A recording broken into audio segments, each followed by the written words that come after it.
Good morning. Welcome to the Maritime News on EveAfrique, the major stories. MPA seeks to place Nigeria as regional trade hub with Bonny Port. Amdan seeks cooperation with MPA to tackle ports issue. Nigeria, Denmark collaborate against piracy in Gulf of Guinea. On the foreign scene, International Chamber of Shipping proposes carbon emission levy on ships. I am Michelle Zoka. Details in a bit.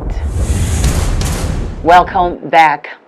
The acting managing director, Nigerian Ports Authority (NPA), Mohammed Bello Koko, has said the authority would provide the enabling environment for the speedy actualization of the multi-billion naira Bonny Deep Sea Port project.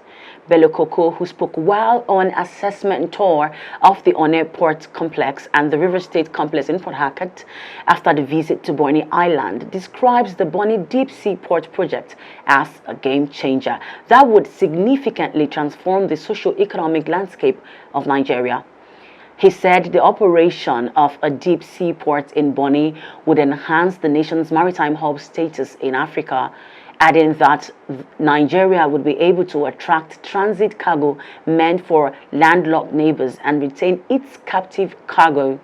He also said there would be a reduction concerning ship-to-ship transfer activities taking place at Lome and Cotonou for cargoes destined for the Nigerian market.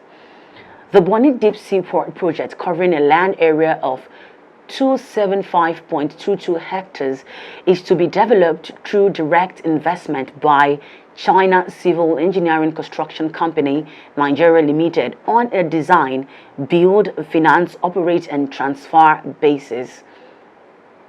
The project scope of the Bonny Deep Sea Port includes the construction of a breakwater, revetment, container berth, general goods berth, dredging of the Essex Channel and turning basin construction. Bello Koko is appealing to the people of the Niger Delta to support and own the Bonny Deep Sea Port, noting that the federal government and its partner would be deploying huge financial resources towards the construction of the new port, in appreciation that seaports drive economic development and create massive employment opportunities.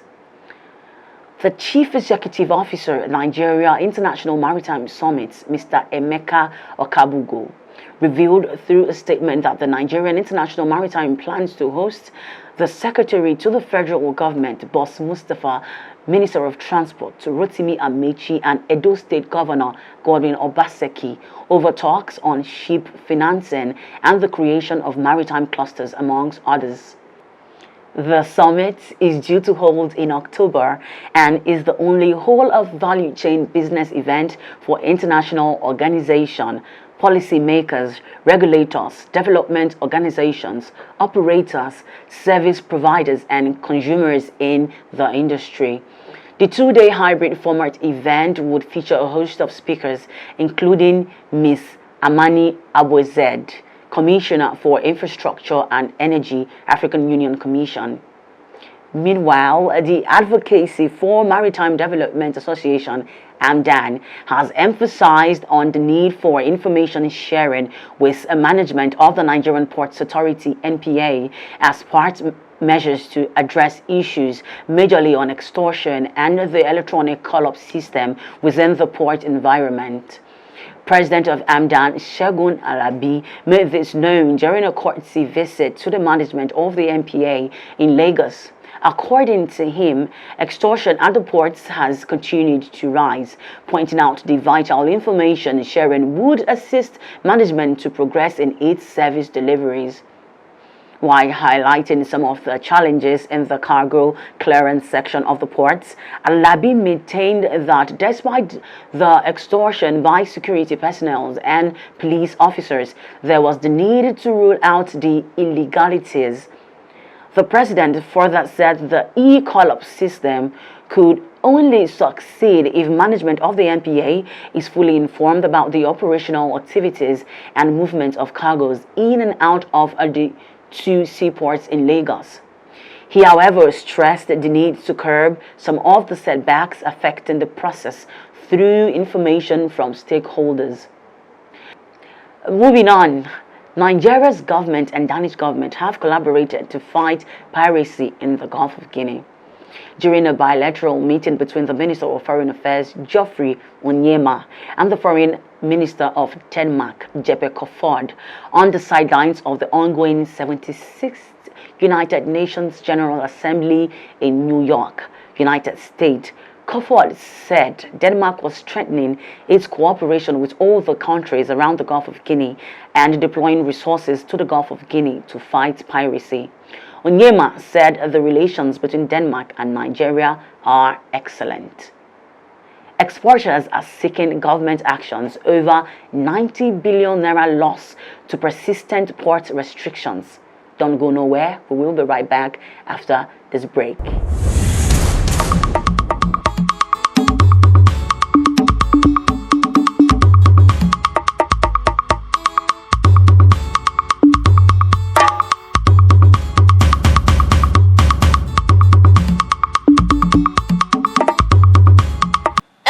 Nigeria Limited was founded in 1990.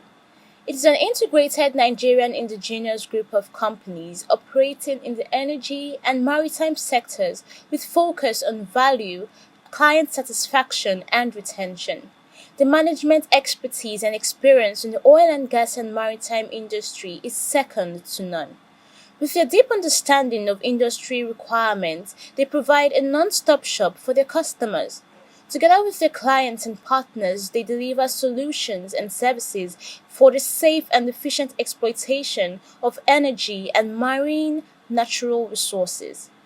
Elshkan provides the following services: fabrication and construction of onshore and offshore oil and gas pipelines and facilities, jetty services such as development and operation of jetty facilities and logistics, ship and boat building and repairs, deck machinery, anchor, towing, mooring, and lifting. Also, fendering systems, sales, and rentals. Elshkan Nigeria Limited is located in Port Harcourt, Rivers State, at Deborah Lawson House, F6 Abacha Road, GRA Phase 3, and in Lagos at number 33 Kofo Abayomi Street, Victoria Island. You can find their supply and logistic base and fabrication yards at number 11 Transwoji Road and number 7 Elshkan Road off number 3 Transwoji Road, Transamadi Industrial Layout, Port Harcourt, Rivers State. For more information about Elshkan Nigeria Limited, visit www.elshkan.com. They deliver without compromise.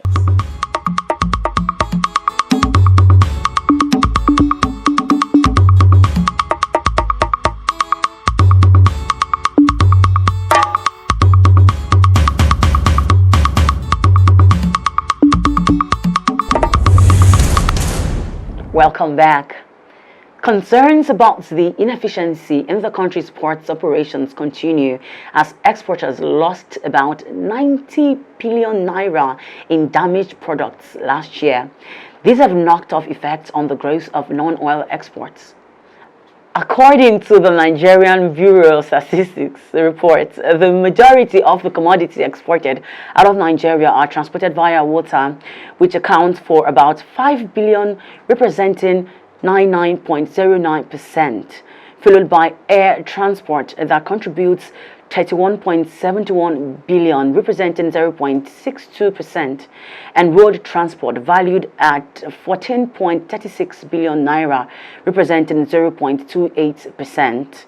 Whereas for trade by custom port and post, the bulk of export transactions are conducted through Apapa port, valued at about 5 billion naira, representing 93.08% of total exports, followed by Port Harcourt, which recorded 165.85 billion, representing 3.27%, while Tinkan Island recorded 123.49 billion naira, representing 2.43%.